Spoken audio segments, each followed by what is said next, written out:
Hi, I'm Maya Johnson. Extended periods of self-isolation can increase loneliness, depression, and anxiety. However, many benefits can surface when people are forced to spend time at home with the intention of flattening the curve. Since March 13th, I have found numerous ways to counteract possible negative impacts of social distancing by finding ways to help my community, my family, and myself. In my hometown of Cedarburg, Washington Avenue is normally the busiest area of town.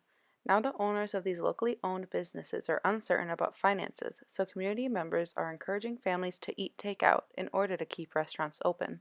My family feels altruistic knowing that we are still able to help our community despite not being able to leave our home. Because we are wired for social interaction, the CDC recommends that people still try to talk with friends in order to curb feelings of loneliness during this time. Though it has existed for almost a decade, people have added platforms like Zoom to their daily routines to create a community within their own home. By maintaining virtual contact, people's anxiety and stress may lessen. With colleges and high schools moving online, my sister and I now have this unexpected time together before moving out. Zoe and I argue often because we are both strong minded, but this time together has been serendipitous and we have been able to grow a healthier bond. I've found that this time has been psychologically beneficial to me in knowing that this time together will have a lifelong impact. As an article from UC Berkeley reiterates, with Americans' typical busy schedules, we don't always take the time to appreciate things in their entirety.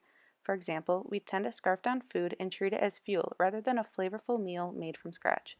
Now we can learn to be intentional, not only with food, but also with being consciously mindful, by learning how to fully appreciate aspects of our lives.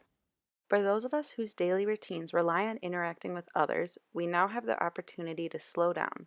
There's value outside of always being productive and doing things, and society tends to forget that. Now we can do things that aren't necessarily on our to do list.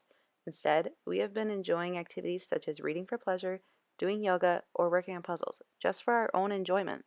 In Walden, Henry David Thoreau writes about the train whistle that has no meaning or message to convey. Our world contrasts with Thoreau's because people feel the need to justify their actions. We don't typically allow ourselves a moment to just be. By slowing down and just existing, as Thoreau learned, we are taking care of our well being and lowering stress levels, which has positively impacted our mental health. Our current situation allows me to reflect and take measures to curb potential negative effects from not being able to interact with humans other than my family. Since I have limited control over both the virus and the ways others are dealing with this pandemic, I've chosen not to focus only on the negative aspects of the quarantine. I understand that for many, this amount of time may lead to some severe psychological effects. However, for others, this is a once in a lifetime opportunity to pause our busy lives and find the positive psychological benefits, whether it's personal, community wide, or global.